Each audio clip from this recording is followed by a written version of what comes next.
Hi everyone, can you see my screen? Yes, Prakar, I can see that. Okay, let's wait for a couple of more minutes and then we'll start with the session. In the meantime, I would request everyone to just go through the design patterns which you have discussed in the previous class.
Hey, ping me or if you can't access the Google Doc which I have pinged you, just ping me your email ID. I'll just whitelist you.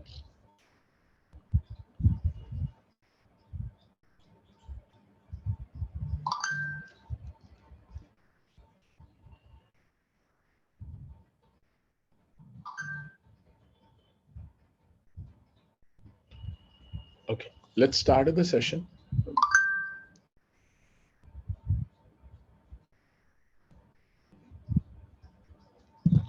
Let's start with the session for now because I'm not sure if anyone else is joining or not. I'm assuming you can see my screen.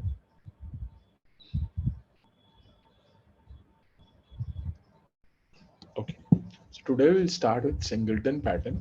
So let me try to explain you what exactly is singleton pattern before let's write singleton pattern.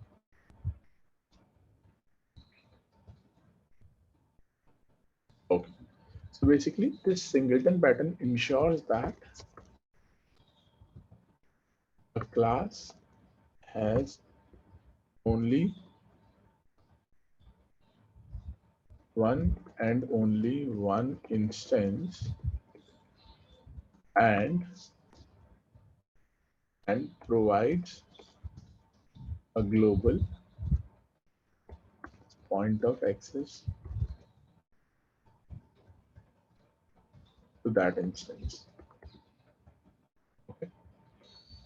In this case, how will you ensure that? So basically, let's say you have a public class singleton,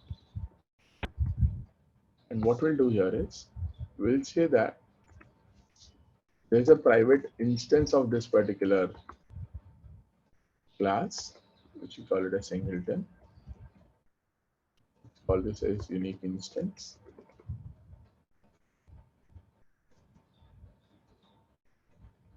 Correct? and we have public static method, because static method can be called without an object of a class. So we have get instance method, and what it does is it checks if unique instance double equal to null, then what will it do? It will say unique instance equal to new singleton. So it will create an instance for this, and then finally return unique instance. Right? So what we are doing is, so multiple things you are doing, right? So we are declaring, oh, okay, one more thing. So basically we'll have to declare the constructor is private, right? So we'll have to declare the constructor is private here. So how do we do that? So we say private. Why do we need to do that? So that no one else can create an object of this class from outside the class. Right? We say private. I'm assuming this much is clear to everyone. So this is my data member.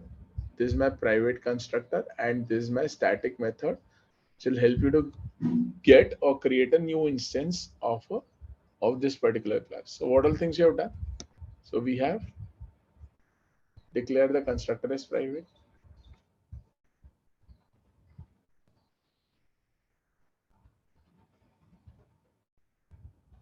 And what else you have done? We have a null check for the instance. If not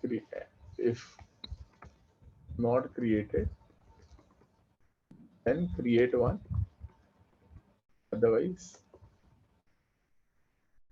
return the already created instance. Okay. Now you can actually call this static method to get an instance. Now I have a question. So does anyone of you see any problem with this one current solution? Class should be final. How it will make a difference? Basically, you're saying that, yeah, I mean, we can't actually, we don't want this one to be inherited anywhere else. That's why you're saying that, right? Okay, yeah, we can say that the class is fine. What else?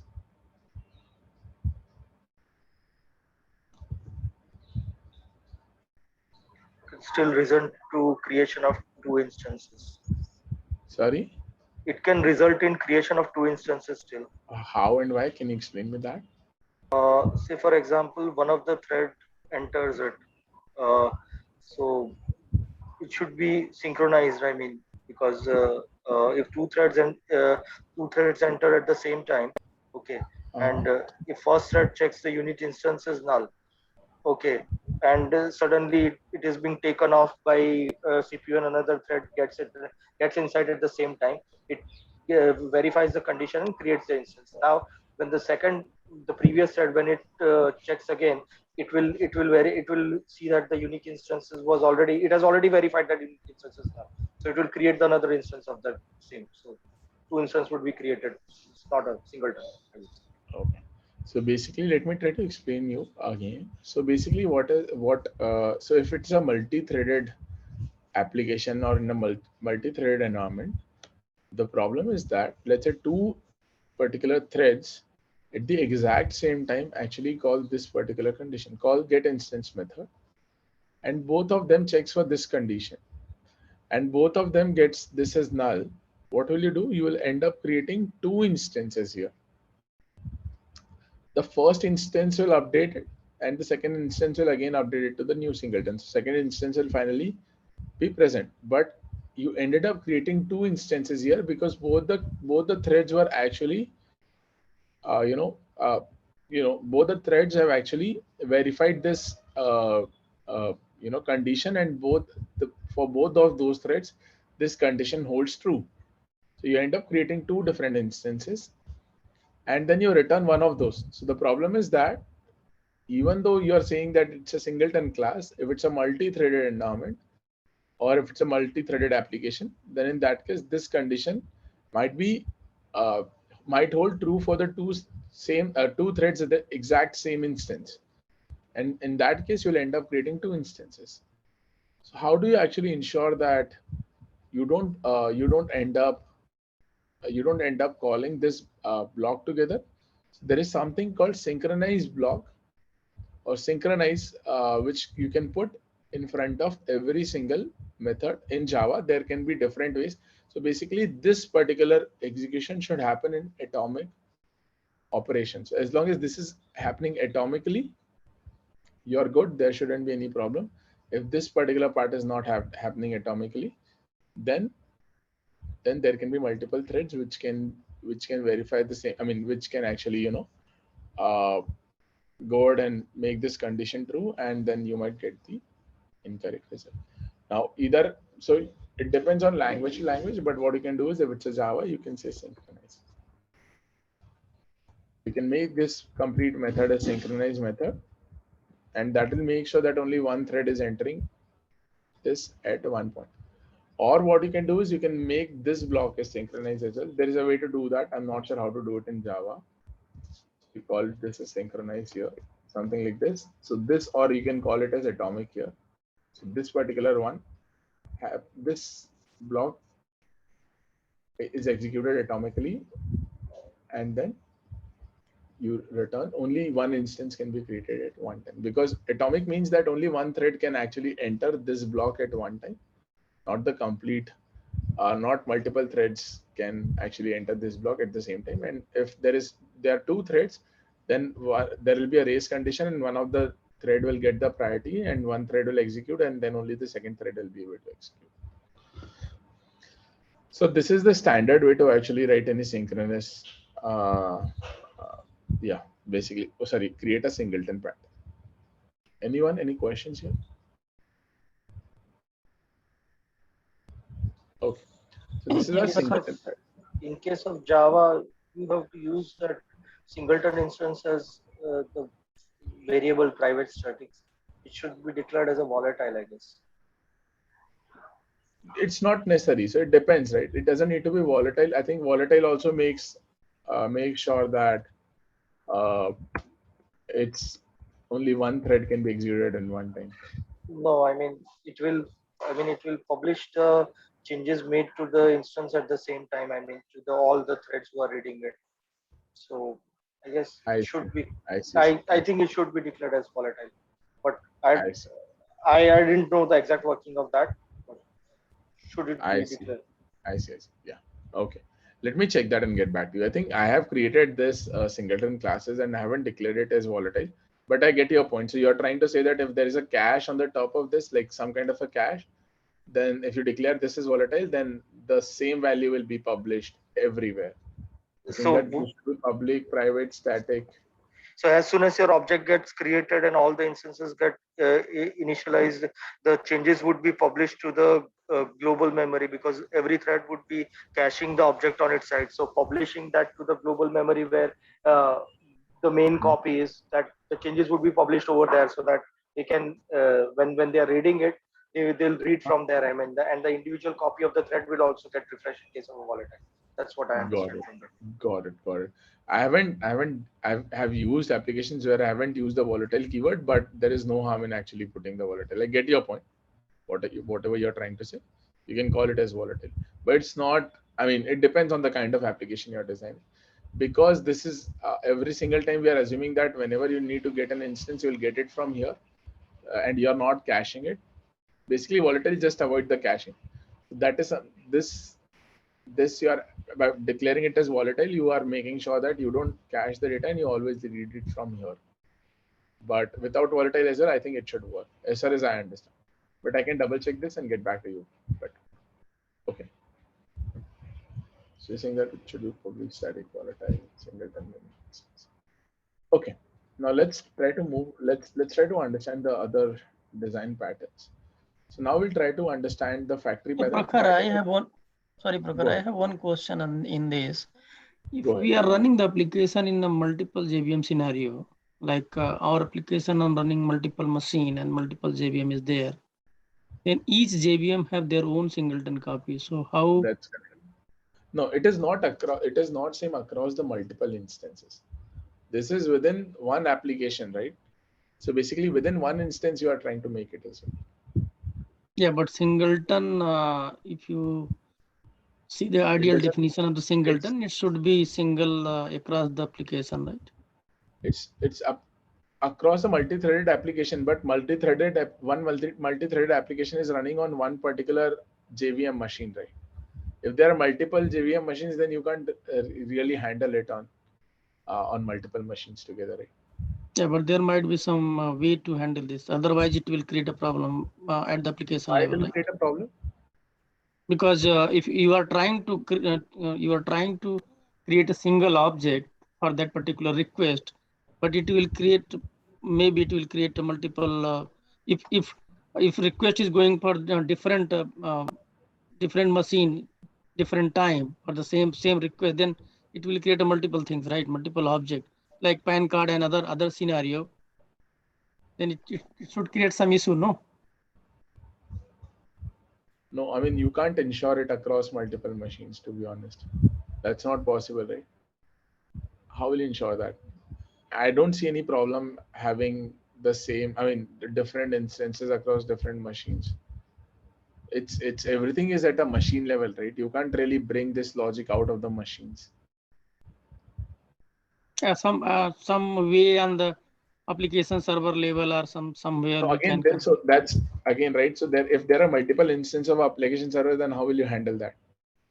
So you create, so for every single machine which you have in your system, you actually don't keep one single machine, right? You always have multiple instances. Mhm. So you can't rely just on one. You can't do it. So let's say you're putting it in load balancer as well, right? Let's Mhm. say you're putting it somewhere in the load balancer, but you have the multiple instances of load balancers as well. You don't have just one instance of load balancer. So wherever you're putting the logic, right, it's at the end of the day, this is your binary. This binary will be executable on one particular JVM machine. Mhm. Correct. And if there are two different JVM machines, there are two different machines, there will be two different JVM instances. You can't share the same instance across the two different JVM machines, right? I don't know. Yeah, somewhere I got this question in some interview, and then I gone through the things. I found some Terraform or some third-party API available, which can make sure that at the application server level, No, maybe at but the again, load you're balance. calling to some third party system for that, right? I'm not sure how they are ensuring that. I'm not 100% sure if you can do that. It doesn't sound practically possible, but I can double check this again. So you're saying that it can be shared across multiple machines as well. See, you can say that there are two, three or four application layers, and you can put it in the load balancer, but you'll have a load replication of a load balancer as well, right? How can you avoid that? You'll have to create another instance of that as well, right? Because those The two. way we are maintaining the session replication, Prakhar, maybe that can happen, because same question asked in somewhere in the interview. So I Google around that question, then I found somewhere Terraform or I JBoss can application. I can check that. I can check Yeah, that, and I'll get back to this. sure. Thank you. Okay. If there is anything like that, I can double check and Yeah, get thank back you. to you. Yeah, and just to add to that, Rakha, the volatile one, which I think is talking about it, Sorry. just to add for the volatile Mm-hmm. instantiation of an object, right? So that is used for double check locking in the for the that's another drawback which we have in singleton. So there are two conditions which we have to check, uh, and we put that volatile in front of the variable declaration, not on the method, so that the caching is prevented. So that is the next level of problem which we solve with If you have the volatile, yeah, that's what I'm saying, right? So yeah. this is on the variable itself, right? Not Yes, on the okay. method. Yeah, but that is done for the double check locking, not the single one. So this is one step, and then we move to the second part of that. Okay, there is one check above this atomic as well, and then there is inside there is one more check. Correct. You can do that as well. You can do that as well. Double check you can do. So you can do that, or you make this as synchronized. So there are multiple ways to write this block. If you make this as synchronized, only one method, one thread can go inside this one at a time. Are you getting my point? Whatever you're saying is correct. So basically you're talking about the optimizations of this. That's right. That's right. That's an optimization level. Yes. That's an optimization on the level saying that you might have a lot of code here, right?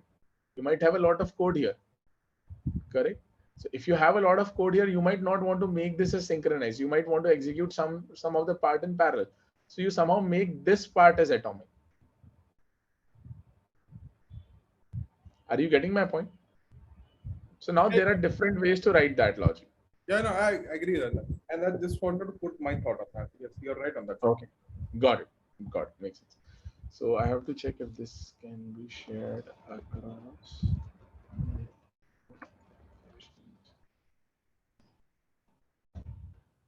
Okay, I'll check this and get back to you on this. Thank you. Okay. So we have talked about singleton pattern. Now let's try to understand factory method pattern and abstract factory pattern. So this is one of the most important patterns, and generally there are questions asked on singleton, factory method pattern, and abstract factory pattern, and observer pattern. So these are the 4 patterns on which you might see a question. I haven't seen question on any other patterns, to be honest. But yeah, these 4 are the important ones, and you should focus on these ones. A chain of responsibility and command also in the interview they are asking. I mean, see, I mean, Flyweight pattern as well. Sorry. Flyweight pattern as well. See, they can ask you all the patterns. I mean, you can go through all the patterns, but practically you don't end up using all those patterns. And I have rarely seen them. If you give interviews of any good companies, right, they won't ask you directly to talk about a pattern. It could be possible that you go for some company and they ask you to talk about a particular pattern. In that case, you can go through all the patterns on a very high level. But I mean, to be honest, like I have personally given interviews with many companies and I haven't seen anyone asking a particular design pattern to me. What they ask is how do you actually apply this pattern on a system design? And to be honest, when you actually design things, even if it's a low level design or a high level design, it's always good to keep these patterns in mind, but you can't, it's not easy to apply each of these patterns in your design. It depends on the requirements of the design, and accordingly you design your system, right? I've seen, I mean, we do actually go and change our designs at a later point of time as well, right? Depending on the requirement. See, sometimes if we try to do over engineering by applying patterns, I'm pretty sure like you all are working, right? I'm not sure how many times you actually explicitly go and sit and see if I can apply this pattern on this particular design or not. You rarely do that. The design patterns are just to help you to figure out, if there is an easy way to write something or if there is a better way to write something, so that your classes are extendable. It is open for, it's open for, extension and closed for modification. So these patterns are generally based on that. If you look at any patterns, there are, I think 21 or 30, 21 or 23 patterns. And if you look at all the patterns, then more or less they are doing the same thing only. But you will rarely see that, I mean, I have personally not seen anyone asking you that, how to apply this or what is this particular pattern. But but in the industry, in the many application, we are using the command design pattern and other. I have used in some other application in the telecom, this command one. And other places I saw that in the application they have used. I can talk about the command pattern as well tomorrow if required. We can talk about that. It's just that, like personally what I've seen and what I've heard, and I personally take like a lot of interview as well. What I've seen is these are the famous ones, and generally people talk about these ones. But we can talk about the command pattern as well. Thank you. Request you to cover flyweight as well, please. Flyweight pattern. Sure. Okay. So let's say that you are owning a pizza shop, and you're owning a pizza shop and you want to support different types of pizzas. You want to support. So how would you create this? So see, so how will you preparing of pizza, baking pizza, and cutting pizza and boxing pizza? Those methods will remain same, right? That won't change across multiple pizzas. What we do is we'll create one class called pizza class. And we have 4 different methods in this. One is prepare. The second one is bake. Third one is cut. And then finally we box it. These are the different methods for a pizza class. Now we have, let's say, class called cheese pizza. You might have some ingredients or bunch of other things for, especially for cheese pizza, cheese pizza class. What you do is you put some ingredients and you actually extend the this from the pizza class itself.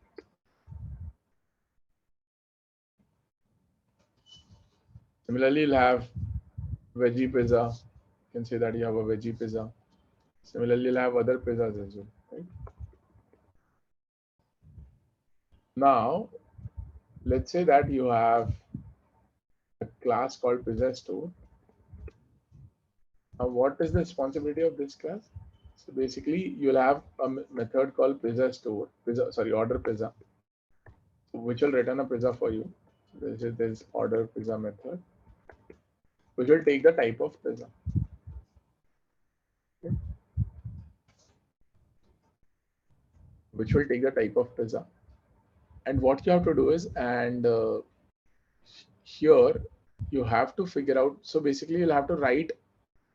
You'll have to write what will you write here to make sure that you actually end up serving that pizza. So I want you to figure out that. And finally, what will happen, because let's say we have created a pizza object. So first thing we have to do is create a pizza object. How to create a pizza object is something I'll leave it up to you. So you need to figure out this. And then finally, what we'll do for every pizza object, we'll do first prepare, then bake, then cut,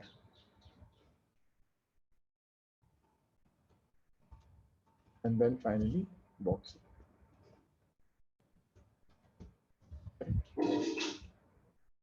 And then finally return pizza from here. But we haven't decided if we have to create a veggie pizza or cheese pizza, or let's say there is some other pizza. How would you do it?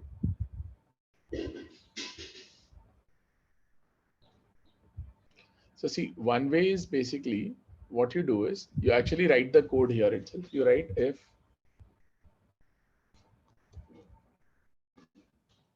you're getting the type right. So you say if type equal to cheese,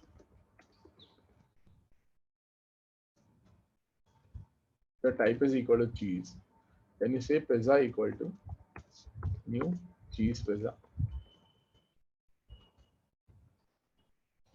Else if type is equal to veggie,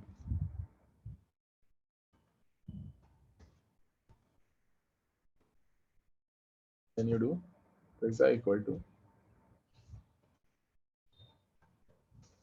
new veggie pizza.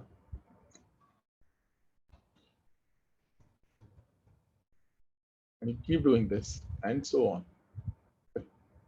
You can clearly see a problem with this, right? Let's say tomorrow you want to introduce some other pizza, then you'll have to go and modify this method.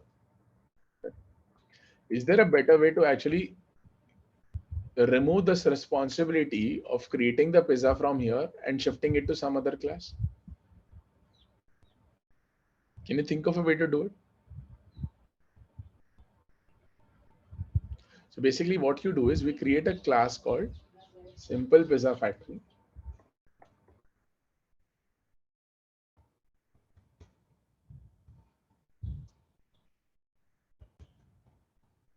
And what this class will be responsible for creating the pizza instance for you. So what we'll do, we'll say public pizza, create pizza. So we'll take string as type, string type. What we'll do is now here we'll create an instance of pizza, which will be initially null.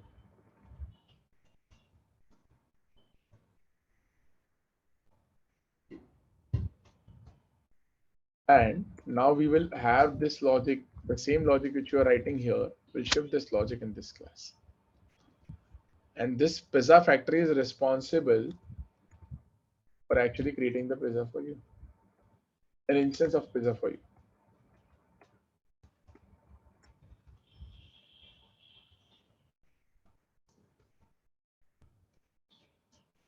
And what we'll finally do is return pizza from here. And now basically because you have this pizza store class, now this pizza store class will be modified. And what we do is we write it as like this. So I'll remove this, whatever you have written here in the order pizza. So what we'll have is in this pizza store will have a simple pizza factory. You don't really care about how this pizza factory is working. So we have given the responsibility to factory class to take care of creating the pizza for me. And what you do is here you say that public pizza store, basically this constructor of this will say pizza, simple pizza factory. So your factory might vary from places to places, right? From stores to stores. So you say that this dot factory equal to factory. And what will happen here? This will say pizza equal to, we have factory dot create pizza. You can say that this is my type which I want. Now see, you have transferred the responsibility, right? Tomorrow, let's say if you want to change the factory as well, right? You want to add more, so you can just update this instance. You can have a setter on the top of it. You can update this factory and automatically you don't need to modify this. And this can be done on the runtime itself. You don't need to modify this in the compile time. If you have to modify this on compile time, that's a problem, right? Because you don't want to change your pizza store. They might start ordering. There might be some other factory which will take care of creating the pizzas for you, right? So without modifying this class, because you have transferred the responsibility to some other class, you don't need to make the changes in this particular class.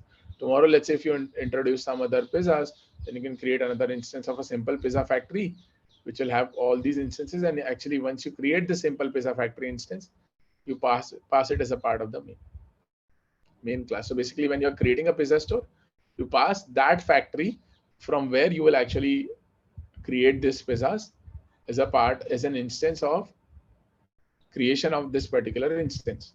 So you create the simple pizza factory instance first.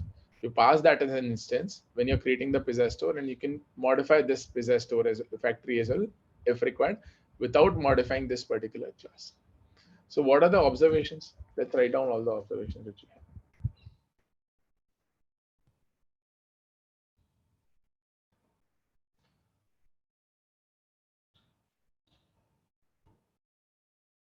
So what are the different observations? So the first thing is when the class doesn't know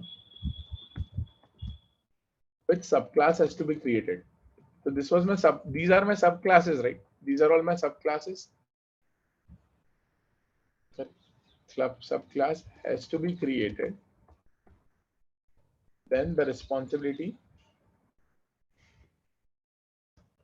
is given to the factory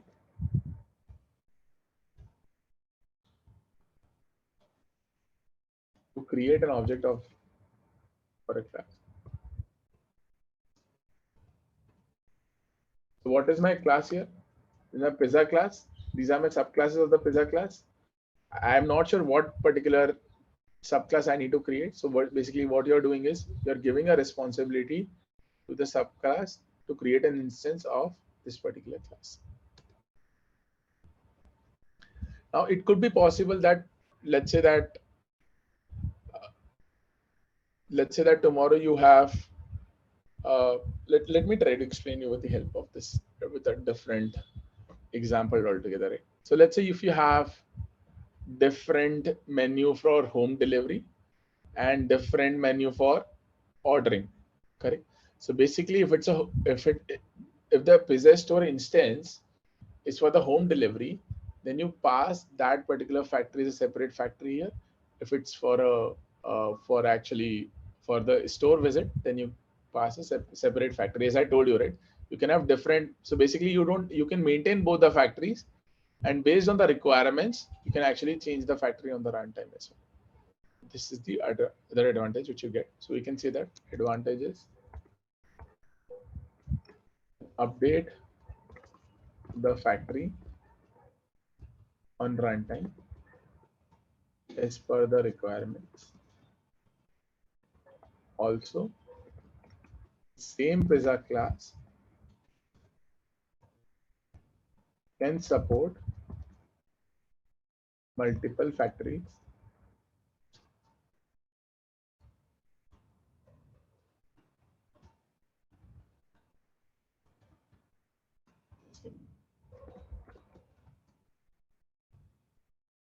for multiple instances.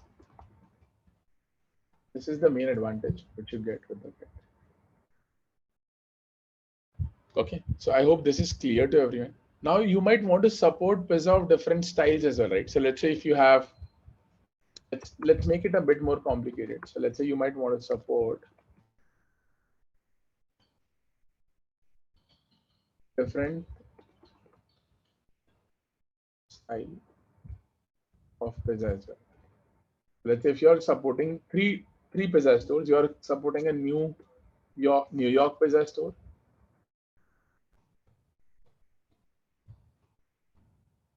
let's say you're supporting Chicago pizza store,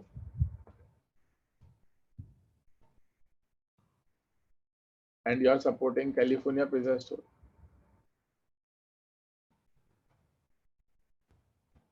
Basically, you're trying to support multiple pizza stores here, right? When you're trying to support multiple pizza stores, you'll have to handle all those pizza stores as well. So can we say that because these stores will have different recipes, right?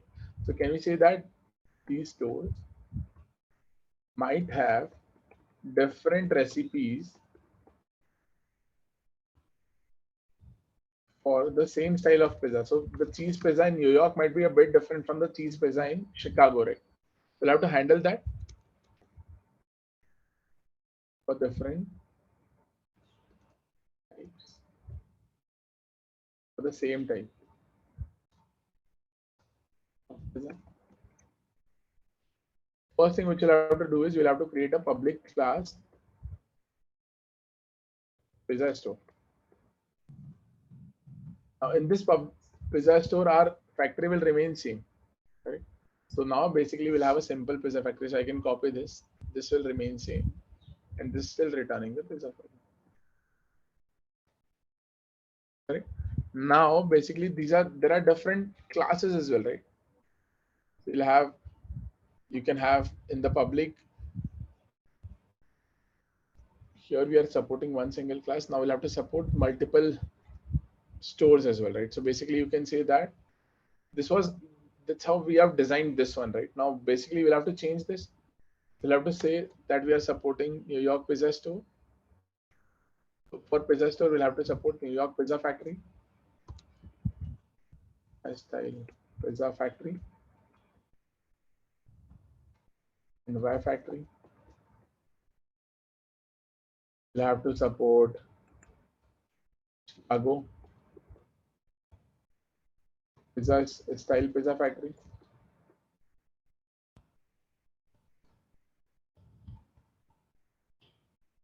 Call it a Chicago Pizza Factory. And then you might have to support, it's a California style Pizza Factory. So you'll say that this is my California style Pizza Factory. That's how you'll handle this now. And now what you won't take this, you'll take simple pizza, sorry, you'll take string style and string factory. So basically string style, or you can say string style and string type. Right? String style and string type. And what you're doing is here basically in the constructor, sorry, this is my constructor. This should be like this. Now, basically you'll have to support all these stores, right? So you'll have to do this here. Support this will be comma separated. And this you'll write this dot ny factory Go to NY factory. This dot Chicago Pizza Factory equal to Chicago Pizza Factory, and this dot California Style Pizza Factory equal to California Style Pizza Factory. And you have this, and in the here in this style you'll have to change this as well. So basically, if the style is equal to New York, then you'll have to write that part. So basically, what you'll write is pizza pizza, and here you'll write if style double equal to New York, then you'll have to call the pizza equal to factory, which ny factory dot create pizza. Else if style is equal to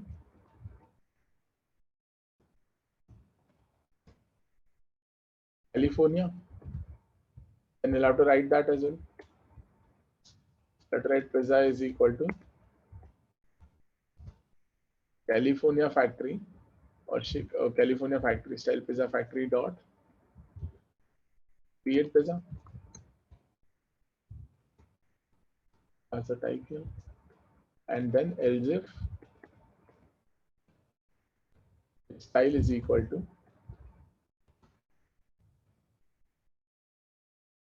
New York, California, and Chicago.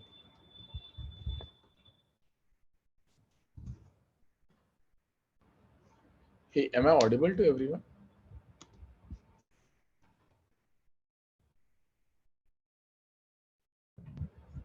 Assuming I'm audible. So we have this. Now basically what will you do here? So if it is equal to Chicago, then we'll have pizza equal to Chicago factory. The factory dot create pizza. And then we are doing the same thing here, prepare this. Now what do you see? Do you see any problem with this class? Can anyone see any problem with this class? Fast.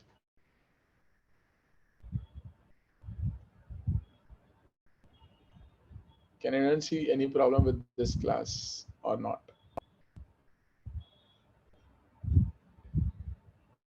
No? I see a problem with this class. At one point of time, only one type of pizza can be ordered, one style. Not sure whether it is correct or not. So one style is fine. The problem is that, let's say tomorrow, if you want to add another pizza factory, then you'll have to modify this class again. Correct. Yeah. Correct.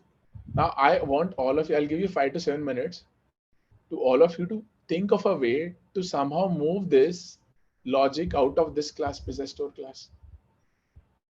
Can you try to do it? Let's see how will you do it. I'll give you 5 minutes. So see, that was the problem here as well, right? That's why we created a factory here. So the problem was that if you want to modify this, let's say if tomorrow we want to add another pizza, it's not easy to do that. You can't do that here, right? Because you'll have to modify this. That's why we created a factory and we gave the responsibility to factory method to actually decide what type of pizza we want to create based on the type. Now, if you have to support multiple stores and each store might be designed in a different way, they might have a different way, different style in which they are creating the pizza. Then in that case, you'll have to have 3 different factories. Now, tomorrow, let's say if you introduce a Texas style pizza factory, then how will you actually accommodate? You'll have to go and modify this class again, right? That's a problem. Correct. So is there a way you can actually do it? Is there a way you can modify this class to support multiple factories, which can be decided on the runtime itself? Try to think about the solution. I'll give you 5 minutes. Can use this as a reference. Yeah. Prakhar, you have to make changes at some place to include. No, so that's what I'm saying, right? Here you can't make the changes on the runtime. If you have this responsibility here, you can make the changes on the runtime. So let's say if I want to change the factory, I can change the factory in the runtime. I can just put a setter, right? I created a instance of pizza store. Okay. I'm using this factory right now. Tomorrow, if I want to change this factory to some other factory, without modification in this class, I should be able to change that factory, right? Are you getting my point? Yeah. Did you understand what I'm trying to say? See, it's all about how do you actually make your classes extend, as I keep telling you, right? You want to make this as extendable as possible, right? To do this, you have to make changes. I'm not saying that at somewhere you have to make changes. It's just that if you want to make this changes as a, see this, if you create an object of this class, you can't really go and change this anymore, right? Sorry, in this case, unless you go and change this. So you will have to create a new instance. Here, what I'm doing is I shifted this logic to some other class. And if I create that instance of this class, I don't need to change the pizza store at all, right? I'm just, so try to imagine this, right? Let's say first, let's say you have a store. Now in this storefront, first you are actually ordering items from Kirana shop 1 or shop number 1. And tomorrow you decided to actually order order your raw material from shop number 2. You can't change that on the runtime in the previous case. You can change that on the in the runtime on the in the second case. That is the main difference. Did you understand it now? Okay. Yeah, Prakash. Now, how do you modify this? Please think about this.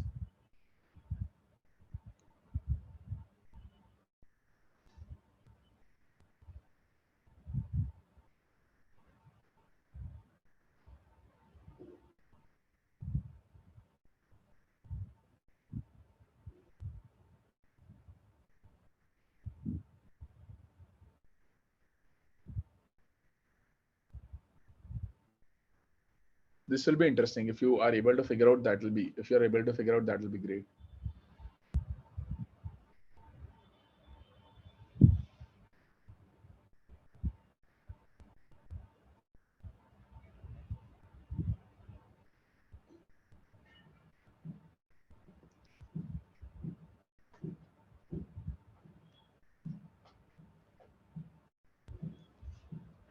It's not very difficult. You have to follow the same steps which you are following up of.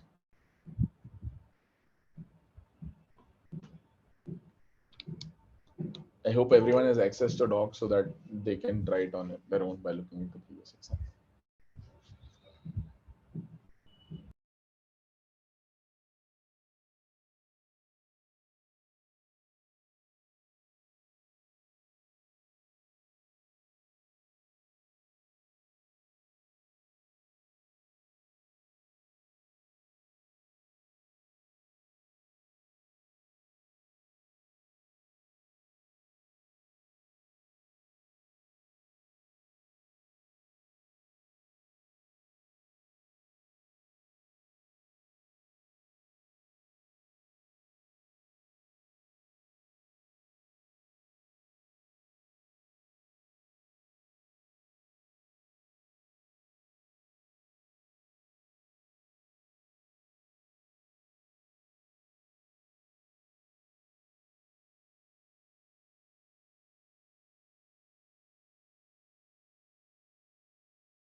Is anyone of you trying, or do you need more time, or shall I explain it? I can wait if you're trying. If you can, I mean, if you can say just +1 if you're trying, I'll just wait. If not, then I'll explain.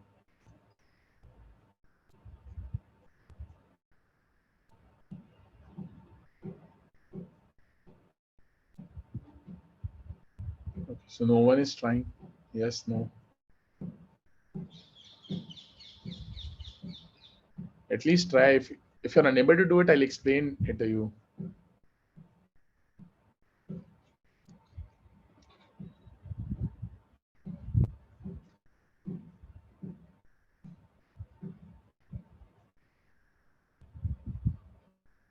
You can, okay. And if you are trying, you can say just +1 if you're not. Okay. I think no one is trying. Let me try to explain how exactly will you create this particular uh, this. How will you change this business to make sure that it supports creation of multiple instances in future as well? Basically, changing the pizza store in the runtime as well. Let's try to understand that. Okay. So let's go to let's try to write this class again. So basically, what we are trying to do is we will have, now we understood that we'll have different pizzas, right? So first, what we'll do is first we'll have to see what are our classes. So let's start with a very simple thing. So basically, let's copy this. So basically, we want to support multiple stores, right? So let's do this. First, this class will still remain same, class pizza. Correct. So let's create a class pizza. That is my first step. That is not changing. And I'll have class cheese pizza. Right? It extends our class pizza. Right? And some of the things will be fixed, right? Now the type of cheese might change, but you still have a cheese, right? You have cheese and bunch of other things you'll have. Some ingredients will be fixed. There will be few fixed ingredients, and you might have some other ingredients as well, right? So can we say that there will be another class called NY style cheese pizza, which extends cheese pizza, and you'll have a bunch of things here as well. Ultimately, you will prepare, bake, cut, and box, right? That will not change. Now you might box it in a different way. It's a New York style pizza. If you cut it in, you might cut it in like in the form of triangles, or maybe form of basically eight pieces, 4 pieces. That might change, right? With the style as well. This is my class New York style cheese pizza. This can be my California style cheese pizza.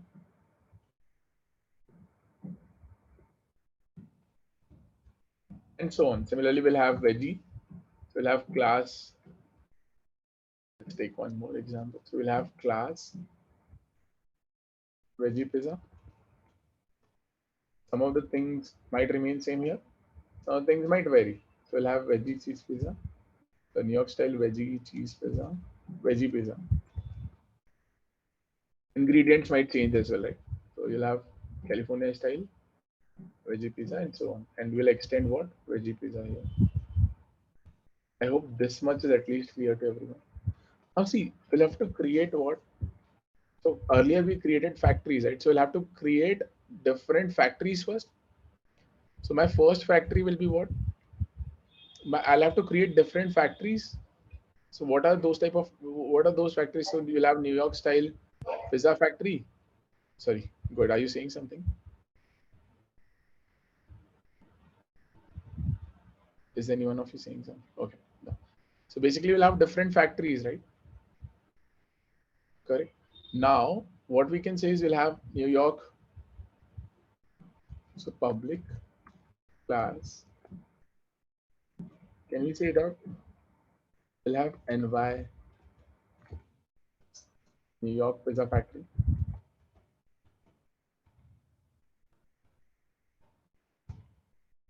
Correct. This New York, New York Pizza Store. Can we say New York pizza store?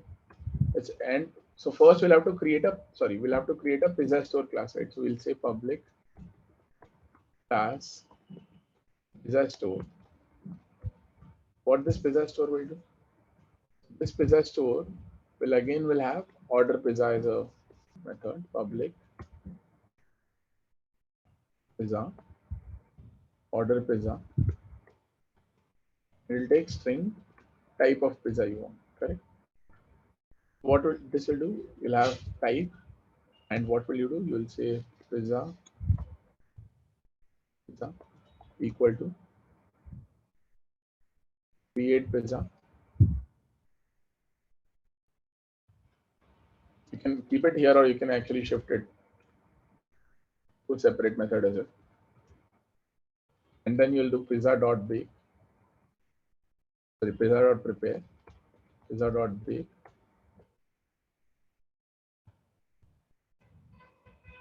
curtain box.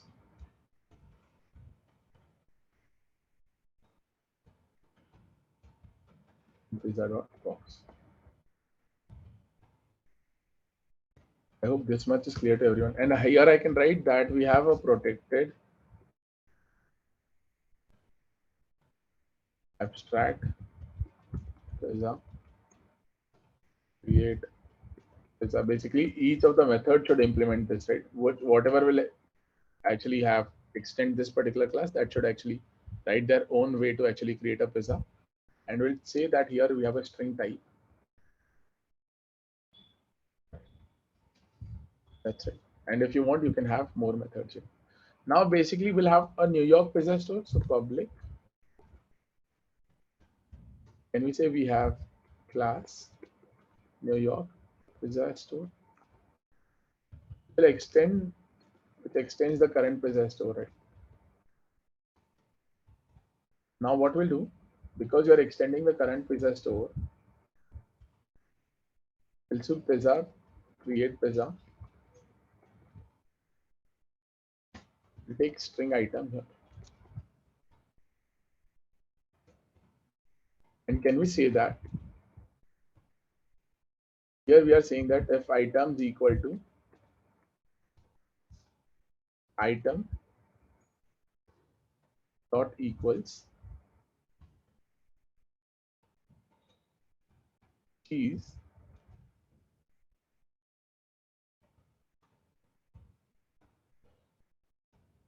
then basically what we'll do, we'll return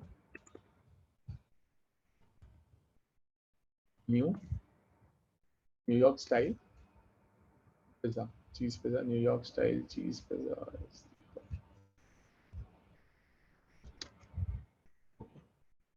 We'll write else if item dot equals veggie, and you will return what?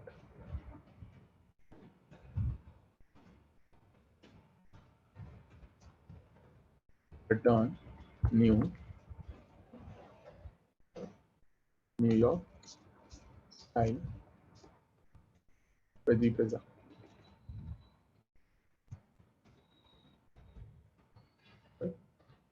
If you are having a New York pizza store, so basically what you are doing is you are saying that create pizza for me, and based on the type of the pizza, basically based on the type, you are actually deciding what pizza has to be created. I hope this much is clear to everyone. Similarly, we'll have what? We'll have California pizza store, and we'll say California style.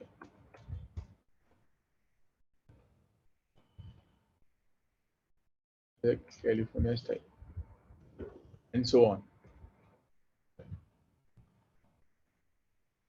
We have done this. We have done this. We are done with this. Now we have created the stores, right? Now we'll have to create a pizza store factory. So can we say that we'll have public class pizza store factory?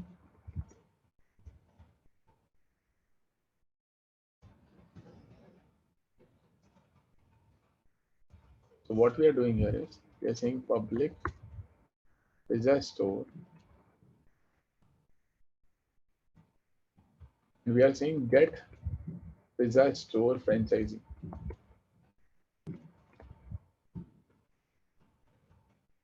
And here we'll take string as type, like which type of you want, which style of pizza you want.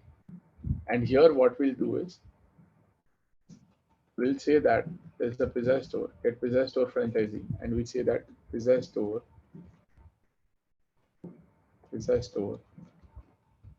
equal to null. And we can say if style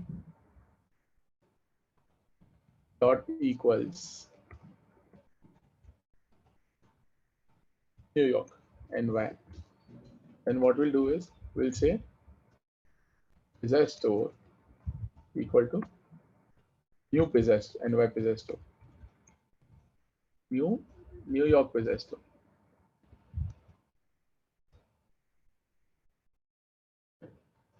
New York pizza store. And we are saying here if style dot equals California, then we'll say what? Pizza store equal to new California pizza store.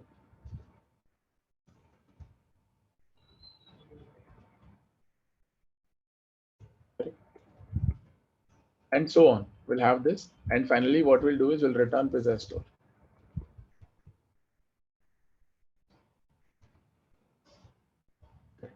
So what we have done is this is my pizza store factory. And we are saying that get me the franchisee first. For that franchisee, I'll have to do something. So now what we'll do, we'll have, let's say, we'll have a main class here. And in this main class, what we'll do,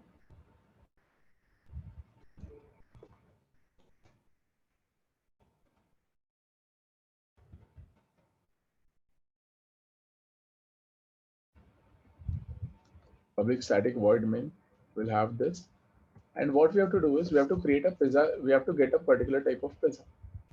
So what we'll do is here, we need to get a, first we'll do a pizza store, get a pizza store franchisee. So what we'll do, so we'll have a pizza store franchisee.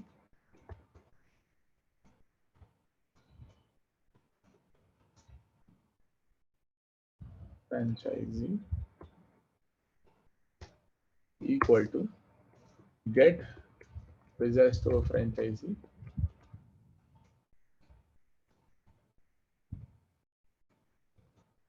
and we'll pass here type. So we'll do here what? We'll pass here type. Let's say we are getting type as New York. We'll get a franchisee of this particular type. And then what we'll do is without looking at, because we know that this is my franchisee, right? This is my factory.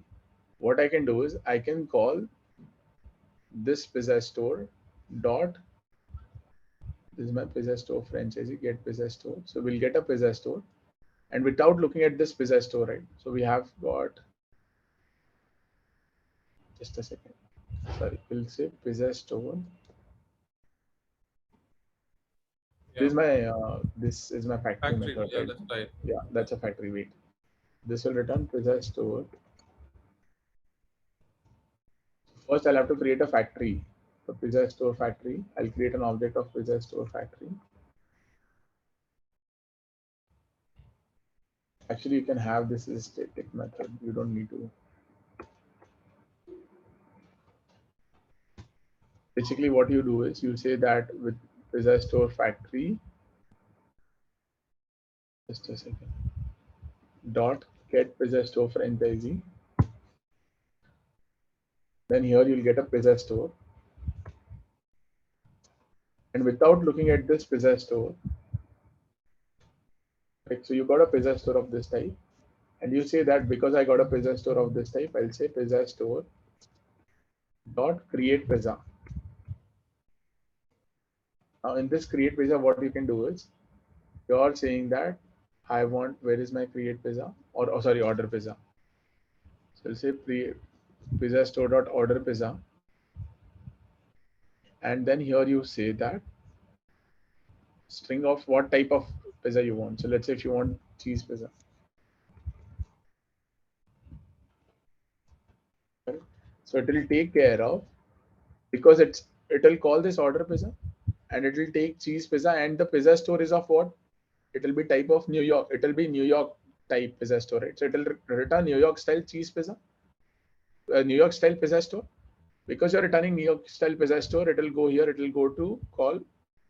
Sorry, it will call pizza store or order pizza. This my string type is what? String type is uh, let's say cheese.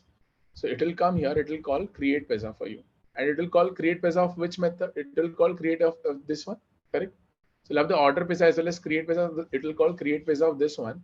Because it is calling the create pizza of this one, automatically then it will call the New York pizza store, because that's what is my pizza store is of type. And basically you pass this here, and because it is of type New York style, sorry, it is cheese, it will return either New York style cheese pizza. You'll go to New York style cheese pizza, and it will create the New York style cheese pizza for you. And then you can have box, prepare, bake method written in that way, because it's on the pizza class. It will create a pizza for you. You create a pizza for you. Finally, it will return the pizza. We'll have to return pizza. Basically, now what is, if you look at this, so this was factory method, right? There is only one method here in the above example. If you look at this, here it was just one method, correct? Pizza store dot this. So basically, you're creating this factory, and this method was taking care of creating the pizza for you, and that's it. And here it is known as abstract factory, because this particular factory itself, this factory, the New York style pizza, the California style, sorry, not this one, New York style pizza store, California pizza store, this also becomes a factory for you. It's a factory, pizza store factory here itself. And now what you can do is, additionally on the top of this, let's say if you want to support different types of factories as well, basically if you want to support different types of uh, the way you're creating the pizza as well, that also you can actually do, but that will be more complex. There will be multiple factories involved there. But here this pattern is known as abstract factory, because even this is abstracted out now. So this also you can choose on the runtime itself. You can do bunch of other things as well, right? Let's say if you have ingredients as well, you want to change ingredients on runtime, you want to change dough, sauce, veggies on runtime, the type of cheese on the runtime, you can include all those as an abstract part. So basically you can have ingredient factory here. So you can say that here we are having ingredients. So we can say that the ingredients for each of this pizza might vary, right? So let's say what we can do is, here we can have, let's say here we can have ingredients, correct? And we can say this is my ingredient factory, and basically on the basis of the on the runtime itself, you can choose which factory you want. So you can say this is my ingredient factory. I'm just trying to complicate the current design itself. So you have ingredient factory. Let's say if you have ingredient factory. Now let's say if you want New York style spicy ingredient, or New York, let's say you want spicy ingredients and you want a non-spicy ingredient. So let's say in the New York itself, you have multiple ingredients, right? So you can say that you have NY spicy ingredients,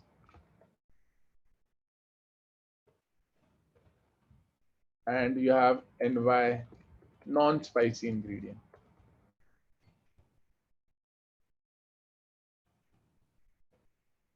Right? You can have this something like this: NY spicy ingredient and NY non-spicy ingredient, correct?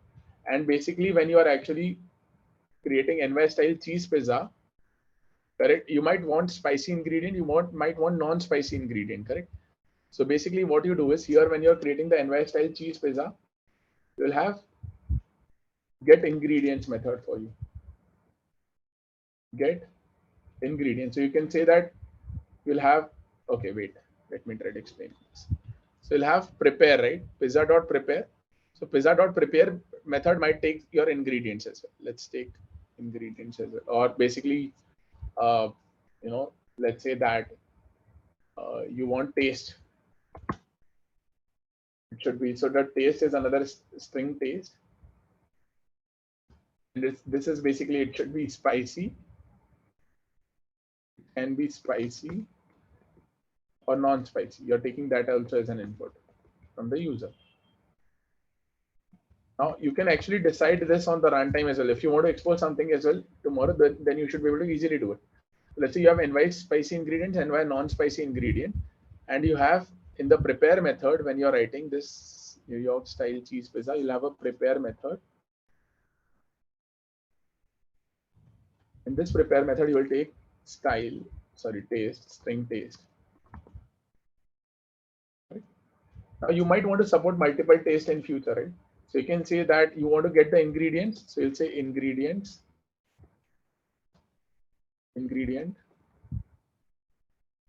equal to get ingredients. And what you'll have here, you'll have a ingredients factory. You already have this here. You already have this ingredient factory. So basically in the NY cheese style pizza, you'll have the ingredient factory. You will create, you might want to support multiple factories of those ingredients as well, right? So you'll select which factory should be. I'll remove it from here. You say that get ingredients. And you might have different ingredients. So let's say NY New York ingredients, right? This is my class. This might be my class. So basically you have New York ingredients, correct, factory. Initialize this with NY ingredient factory. And you might want to support this ingredient as well as this ingredient. So get ingredients. And here that get ingredients, because you have New York style ingredient factory, NY ingredient factory here, NY ingredient factory. In the constructor, you will initialize this. And basically when you have prepare get ingredients, so you'll say that NY ingredient factory dot get ingredients for you. And you pass the taste here. And basically this NY ingredient factory will, what it will check? It will check if, get ingredients. Right? So this will return you ingredients.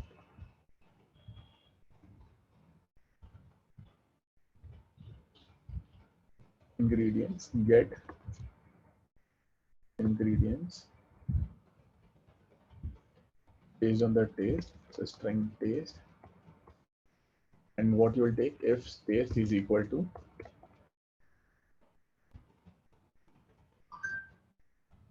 spicy, then you return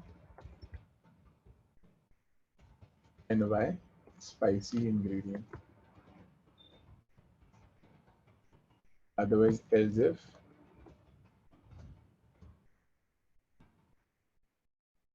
return new NY spicy ingredients.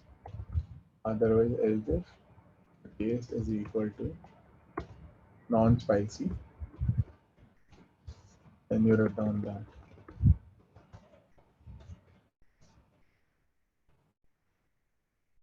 You can support multiple ingredients as well in future if you want to. So this will be non-spicy ingredient. And basically what you do is this NY ingredient factory. So basically whenever you're creating this NY cheese pizza object of this, right? Whenever you're creating the object of this, right? This will pass the ingredients factory. Now, because this is a factory, so here you will go to cheese pizza store. Here you have a cheese pizza store. You will go and take the ingredients in the constructor of this cheese pizza store. You can take the ingredient factory as an input. And if you want to change this factory in future, you can change that factory as well.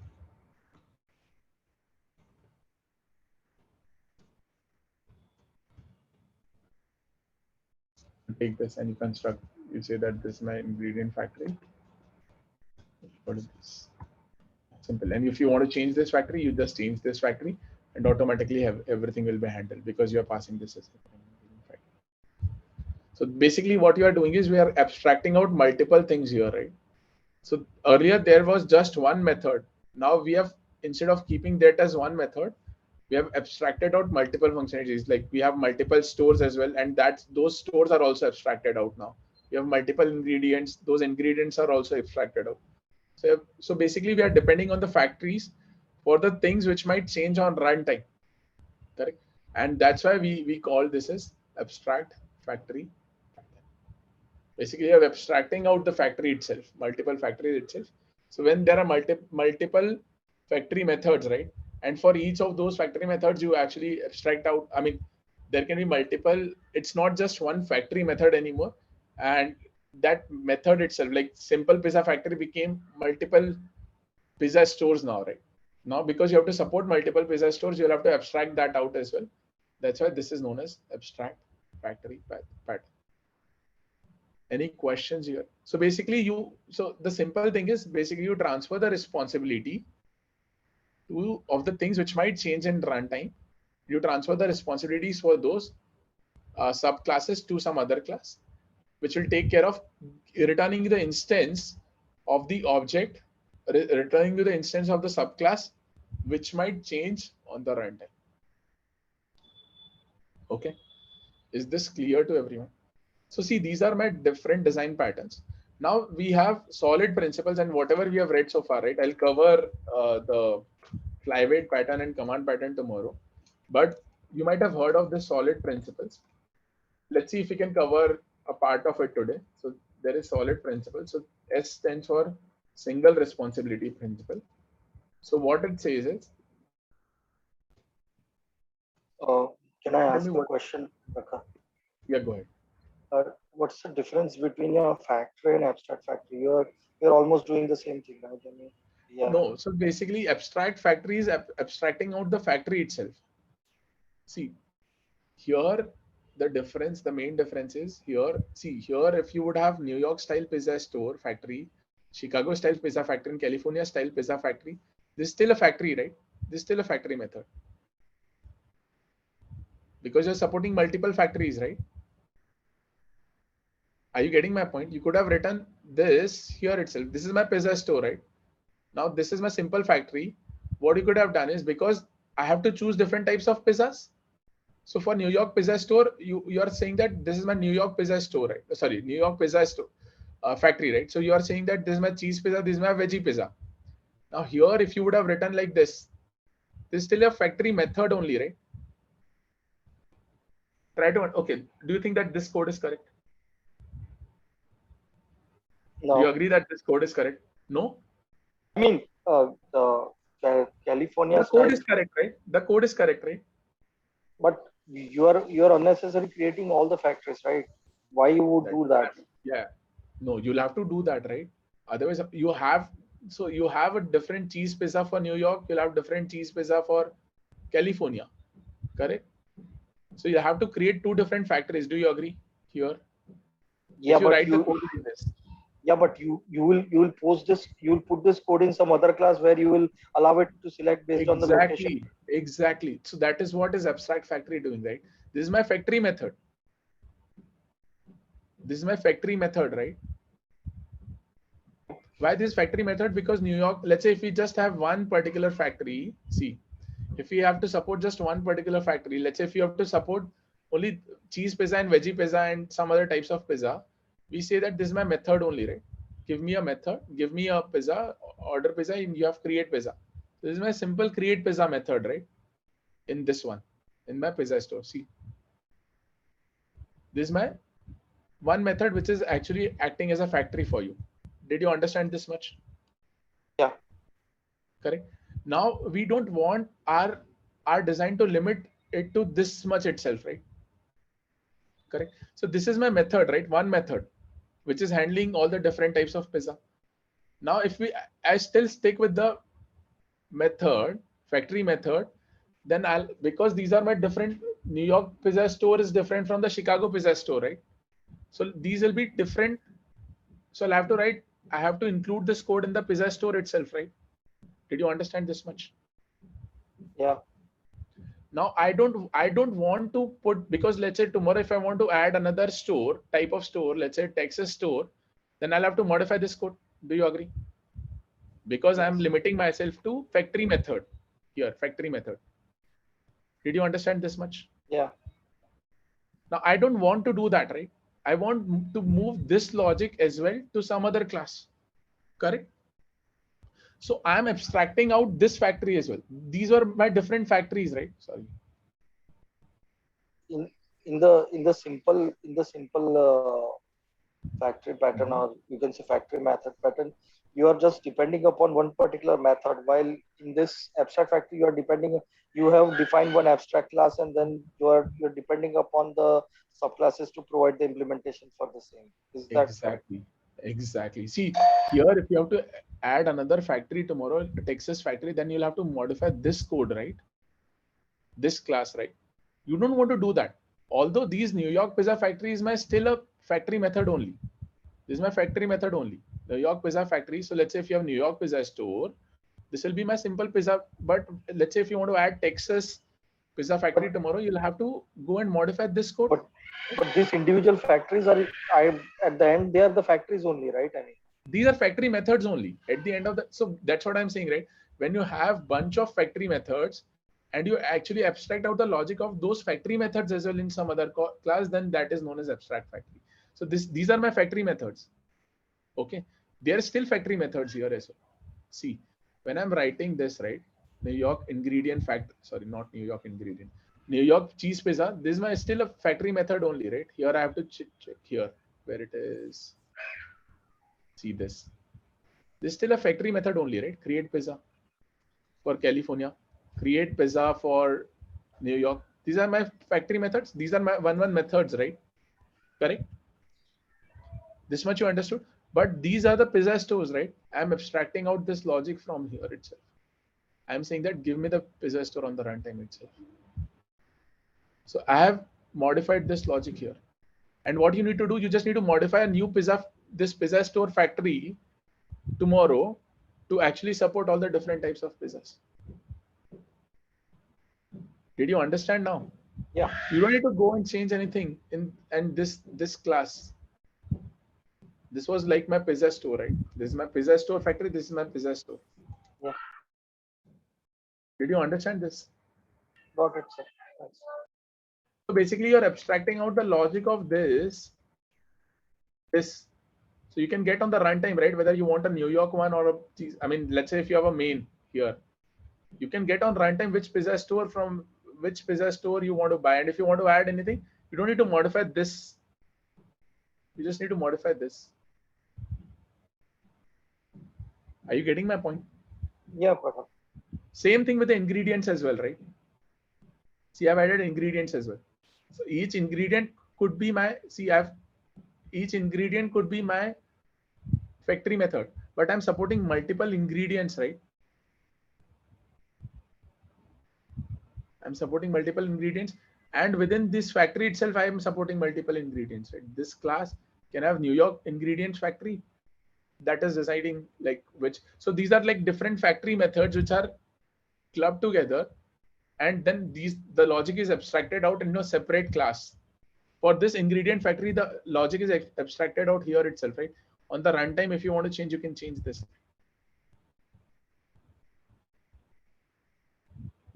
Did you understand what I'm trying to say? Yeah, Prakash. Yeah. So that's why this is known as abstract factor. Okay. Now, again, going back to solid principle. So solid principle. So one is single responsibility principle. O stands for, can anyone tell me what O stands for? O stands for open close principle. I've talked about this multiple times. Open close principle. Then your L stands for Liskov substitution principle. This is very famous one. Most of you might be already aware of this. Liskov, and you will be able to see how we are using these substitution principle.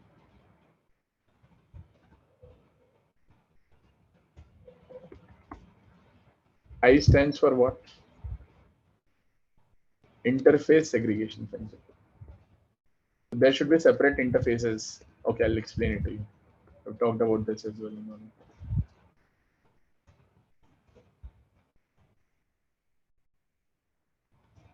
Interface segregation principle, and D depends. D is for Dependencies. dependency ingestion.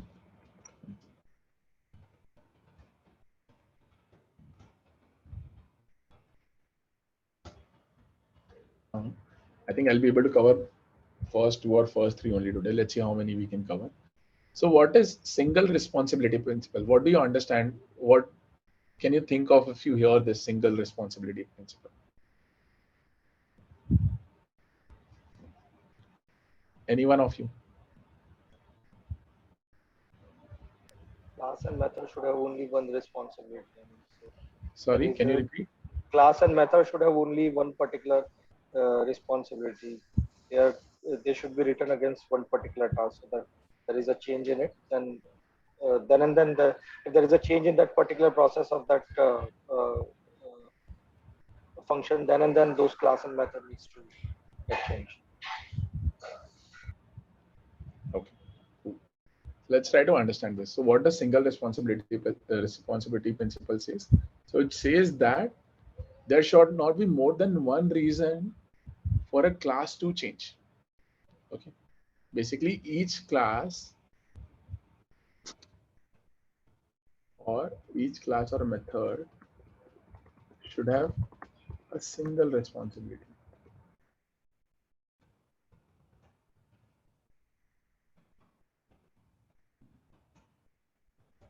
Basically, which means that each class should do essentially only one job. Right? So it doesn't mean that you can't have multiple methods, okay? It doesn't mean that you can't have multiple methods. It's just that you need to make sure that it should not have more than one responsibility. Correct? For example, let's take a class employee.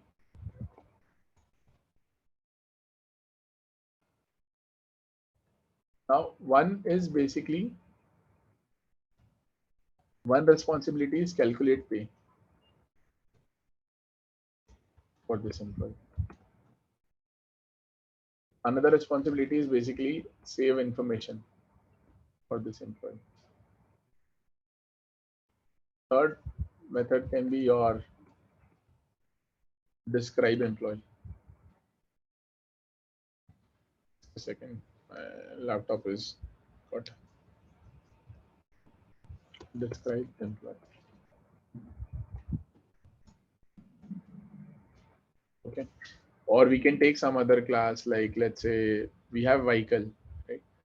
So let's say we have a vehicle class and or student class, and we have print details, calculate percentage, and add students, and bunch of other things. Okay. Now these are the three different methods which we have in this particular class.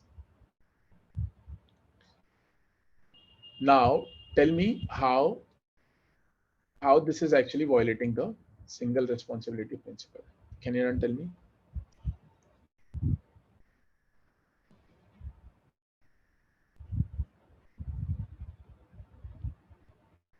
Any one of you? Can you repeat the question once again, Prakhar? Do you see any problem with this? The way we have designed this class. So one is calculate pay, another one is save and describe employee. I think that's all different logics which we have in the same class. Yeah, so these are three different logics. So usually we end up doing this, right? We end up doing this in our classes, like you can calculate the pay, you can, this same is responsibility. This method is also responsible for storing something, and this is also responsible for, describing the details of the employee. Now let's say here, if this is involved with the database. This somehow basically you call the database to get the pay. You call the database to save the details, and you call the database to get the details of the employee.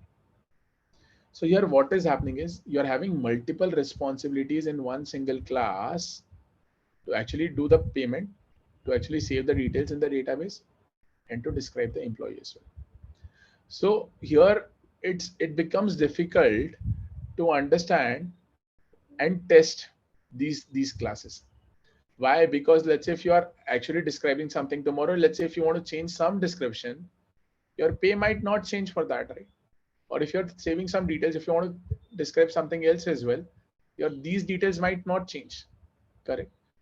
And basically the easiest way would be that we define this, correct, into three different classes, and that's what we end up doing in our, if you look at, if you I don't know if you, basically this is from the low level design perspective, right? But try to understand this, right? So basically you have separate not separate methods, let me try to explain you. So basically you have separate APIs to perform each of this operation, right? You don't ever mix calculate pay with the describe employee. You don't do the same operation to calculate a salary of an employee and saving the details of the, or describing the employee in the same method. Never do that, correct? So basically what you say is that each class should have the same one single responsibility. Here your class is employee class is responsible for calculating the pay as well, saving the details as well, and describing the employee as well. The way you could have figured out, written it in a better way is basically you can have a class called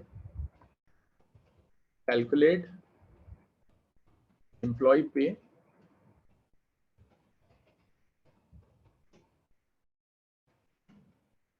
class called save employee details,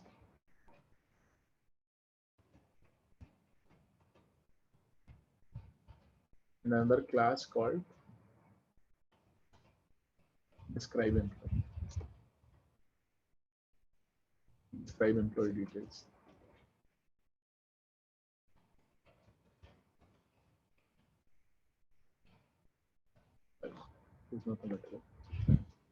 Here we have distributed the responsibility of describing the employee details. So tomorrow, let's say if you want to save some other details as well, right?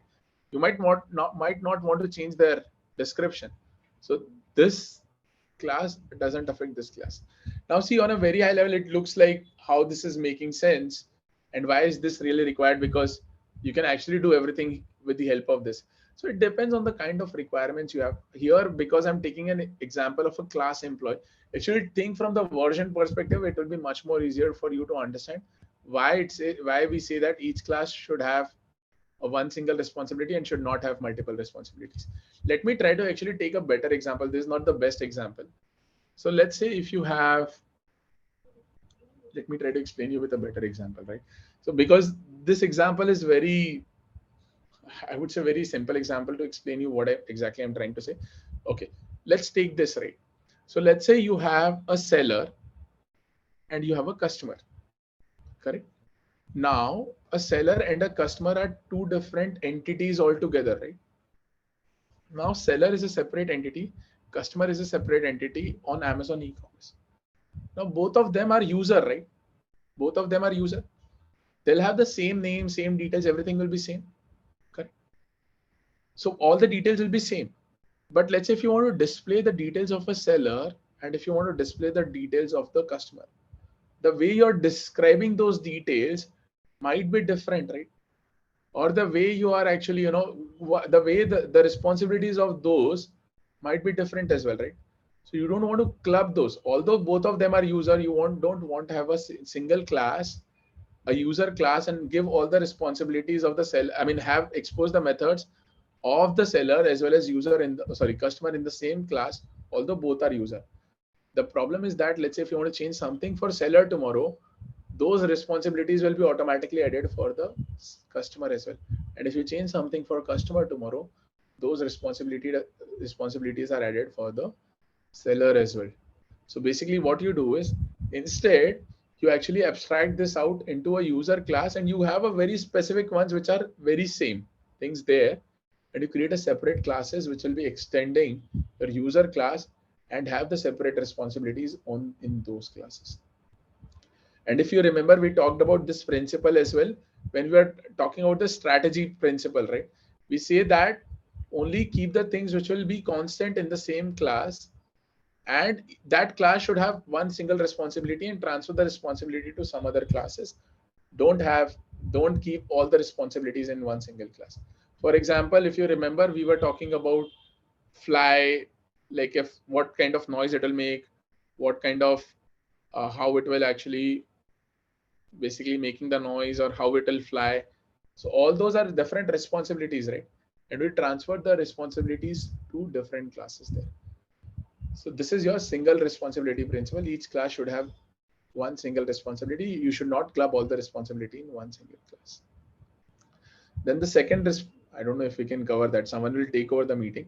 Let's cover all the other open, close principle, scope principle, all these principles tomorrow.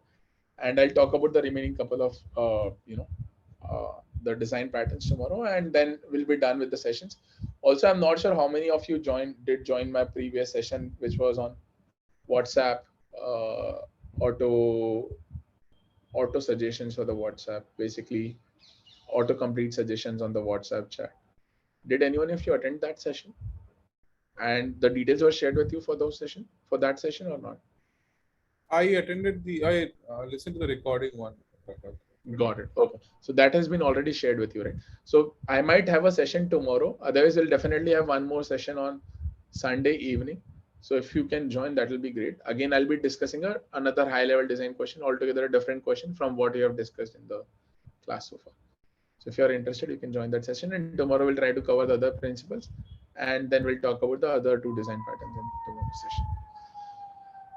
Thank you so much for your time. And I'll see all of you tomorrow. Bye. Have a nice day. Take care.